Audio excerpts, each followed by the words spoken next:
안녕하세요. 스마트코인 트레이딩입니다. 알고랜드 호재, 예림이, 내가 요즘 디파이의 인생을 다시 느껴. 우리 오래 가자. 이 대사는 굉장히 유명한 대사죠. 영화 타짜에서 호구가 예림이한테 이야기하는 대사인데, 아무튼 알고랜드도 이 디파이 때문에 인생을 다시 느낀다라고 합니다.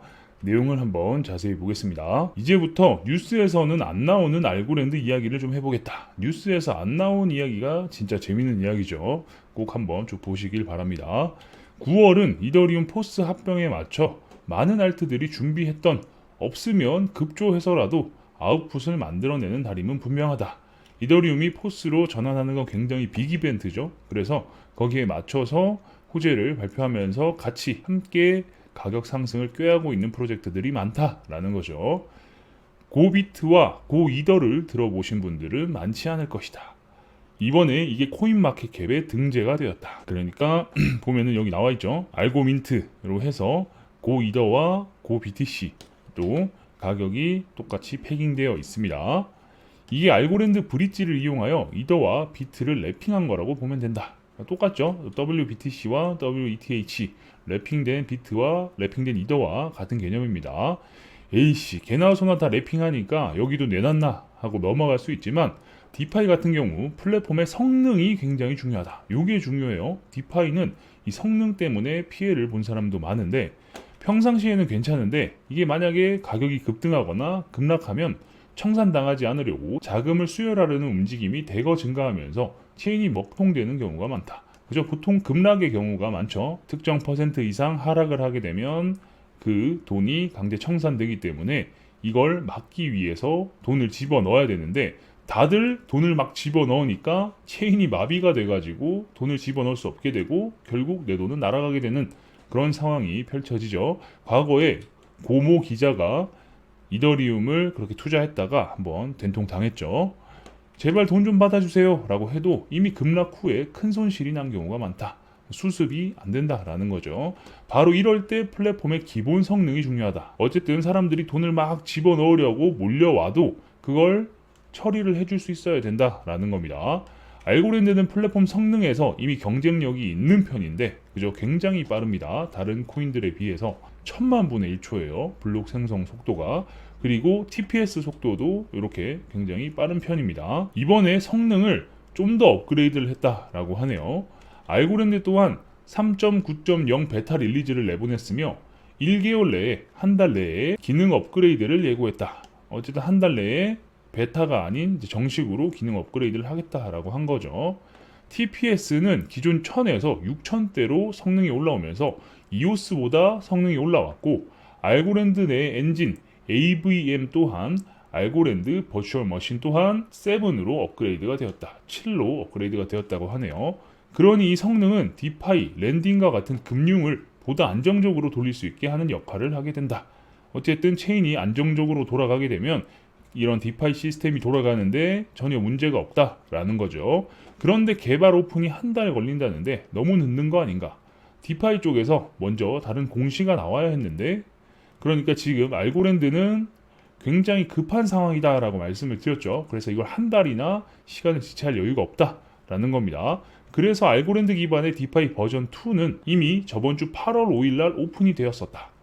그러니까 일주일 전에 알고랜드 디파이 V2가 발표가 된 거죠. 이미 준비가 되었다. 그냥 단순히 다른 체인처럼 프로그래머들의 성능으로 자기 만족하는 걸 알고랜드가 하고 있으면 자멸이니까. 그죠? 어쨌든 뭐 이런 프로젝트들 많죠. 본인 프로젝트들이 뭐 이더리움보다 성능이 빠르고 뭐 어쩌고 하는데 사실 시총이나 사람들의 관심은 아웃 오브 안중인 경우도 많고 뭐 그냥 단순히 빠르기만 한 이유는 뭐 아무도 안 쓰고 본인들끼리 돌리니까 빠른데 이게 사람들이 사용하면서 막 무거워지기 시작하면 어떤 일이 벌어질지 몰라요. 여러 가지로 변수들이 있는데 그런 변수 제껴놓고 그냥 테스트하는데 빨라, 좋아 뭐 이러고 있는 프로젝트들도 많다라는 거죠. 알고파이의 특징을 회사가 직접 나열했는데 이렇게 이게 사실 막 나는 좋아 보이진 않는다. 내가 전에 알고랜드가 악마와 손을 잡았다는 표현을 쓴 이유가 여기서 나온다.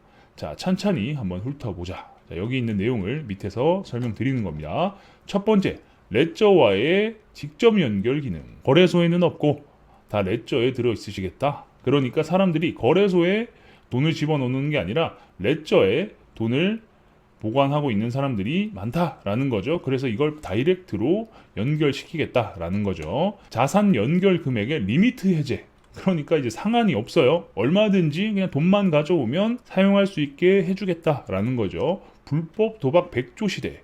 단속만이 능사일까? 전문가들은 우선 무제한 베팅을 꼽는다. 문제가 합법적인 베팅은 최대 10만 원인데 다른 베팅들은 5천만 원, 1천만 원 다 가능하죠. 그렇기 때문에 이런 것 자체가 굉장히 큰 문제다라는 겁니다. 그래서 상한이 없다라는 게 문제인데 알고랜드 역시나 마찬가지로 상한 없이 시스템을 만들었다. 자산 선택 포트폴리오가 21개. 어쨌든 뭐 아무거나 가져오면 다 연결해서 쓸 수 있어요 라는 거죠. 어디에 거시겠습니까? 그러니까 여러 가지 코인들을 지원해가지고 니들이 가지고 오기만 하면 우리가 알아서 굴려준다 라는 겁니다. 알고리즘 프로그램을 위한 플래시 대출. 이 플래시 대출에 대해서 과거 영상에서 설명을 드렸는데 아주 저렴한 이자만 내면 잠깐 엄청난 물량을 빌렸다가 갚을 수 있는 거예요. 10% 상품을 10억을 빌린다라고 했을 때 1년에 1억을 이자로 내야 돼요.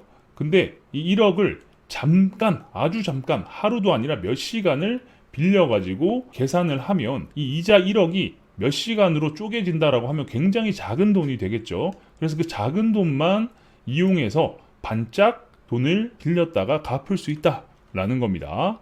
블록체인 브릿지는 왜 해커들의 놀이터가 되었나? 그러니까 이 스마트 컨트랙트 알고리즘 이런 것들에 대한 빈틈을 찾아가지고 해커들이 브릿지를 해킹해서 돈을 털어가는 이런 일들이 많아지고 있죠. 이제 취약점을 찾았는데 돈이 없는 해커들을 위해 바로 옆에 직영 정담포도 열어주셨다. 그러니까 니들이 취약점 찾고 돈 필요하면 잠깐 빌려와가지고 털어먹든 알아서 하고 우리 서비스 써 이거예요. 사선에 서 있는 회사의 선택지라는 느낌이 나는 지워지지 않는다. 그러니까 조금이라도 돈이 되면 뭐든 하겠다라는 겁니다. 지금 솔직히 이 말을 해도 되나 싶긴 한데 요즘 내가 디파이의 인생을 다시 느껴. 우리 오래 가자 하면서 우산 집어 던지고 안아버리죠. 비 엄청나게 쏟아지고 있는 상황인데 비가 쏟아진다라는 게 지금 알고리즘 상황이 안 좋다라는 것과 굉장히 일맥상통하죠. 그래서 비도 내리고 지금 상황이 굉장히 안 좋은데 인생을 다시 느낀다면서 우산도 집어 던지고 디파이를 끌어안았다라고 볼 수 있겠네요. 그죠? 예림이가 이제 디파이입니다. 테라 줄줄이 터지는 거 보고 여전히 정신을 못 차린 회사와 개인 투자자들은 알고랜드로 올 수 있을 것 같다. 바로 두 번째. 어쨌든 여기도 돈, 연 이자를 얼마 주냐에 따라서 한번 해볼까? 라고 하면서 또 돈 태우는 사람들이 생긴다라는 거죠.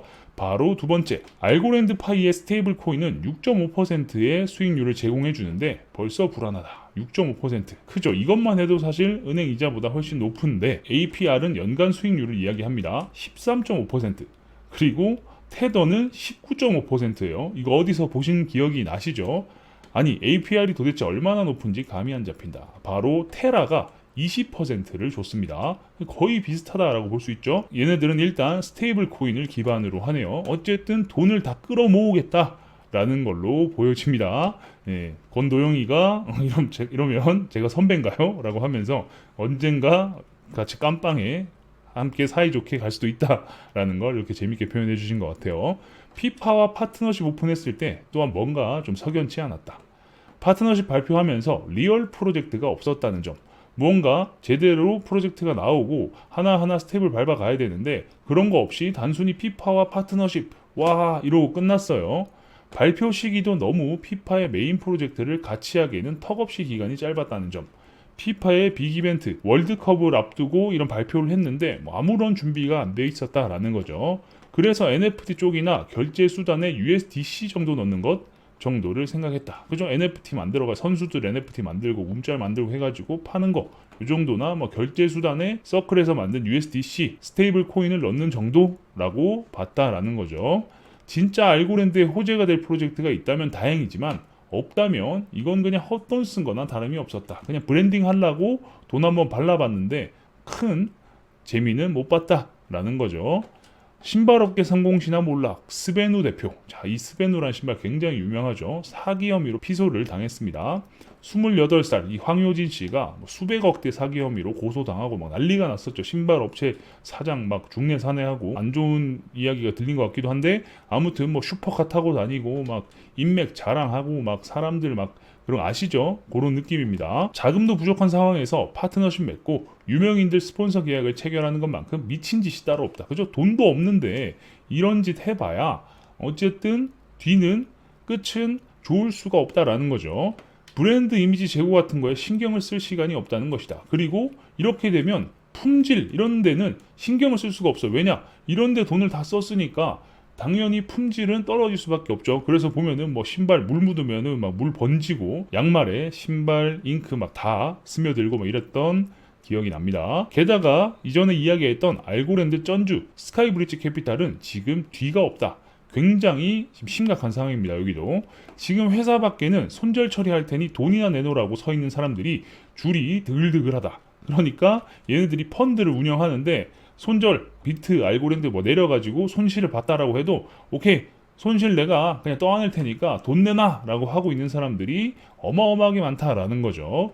게다가 ETF 손절 해지 방어 날짜가 9월 30일이다. 그러니까 얘네들이 만든 ETF가 1년에 2번 돈을 인출할 수 있는데 이 두 날 중에 하루가 9월 30일이다 라는 거예요. 9월 30일에는 사람들이 요구를 하면 돈을 내줄 수밖에 없습니다. 무조건 내줘야 돼요. 이러니 나는 악마와 손을 잡은 스카이브리지 캐피탈을 1000% 이해한다.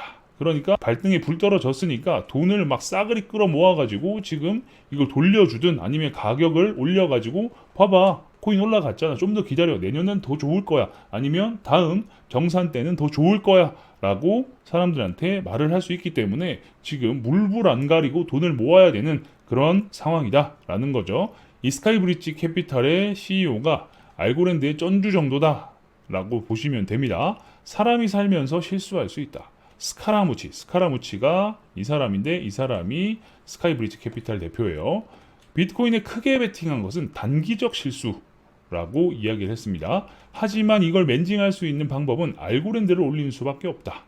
9월 중순 이더 이벤트로 인해 어부지리격으로 자산들이 오르고 있긴 한데 스카이브리지 캐피탈이 사선에 서 있는 것은 변한 게 없다. 그죠? 어쨌든 지금 이더 포스 이슈나 여러 가지 이슈로 가격 상승이 나오고 있죠. 알트코인들이 많이 오르고 있는데 뭐 그렇다고 해도 알고랜드가 지금 상황이 좋아질 수는 없다라는 거예요. 비트 가격이 엄청나게 올라가지고 손실이 뭐 다시 만회가 되고 하면은 모르겠지만 지금 비트가 갑자기 여기서 뭐 5만 불 갈 확률은 굉장히 낮잖아요. 그죠? 그러다 보니까 알고랜드로 승부를 봐야 된다. 알고랜드 가격을 띄워서 아까 말씀드린 사람들이 돈 내놔 라고 하는 사람들의 마음을 빨리 잠재워야 된다라는 거죠. 손에 쥐고 있는 펜은 알고랜드 디파이 뿐이니 현명한 선택을 하길 바랄 뿐이다. 그러니까 디파이를 통해서 돈을 끌어모으고 풍차 돌려가지고 가격 띄우고 해서 이걸 가지고 해결할 확률이 높다. 이거밖에 없다라는 거예요. 사실 지금 알고랜드가 딱히 호재라고 만들 게 없다라는 겁니다. 성능 업그레이드 한다라고 해봤자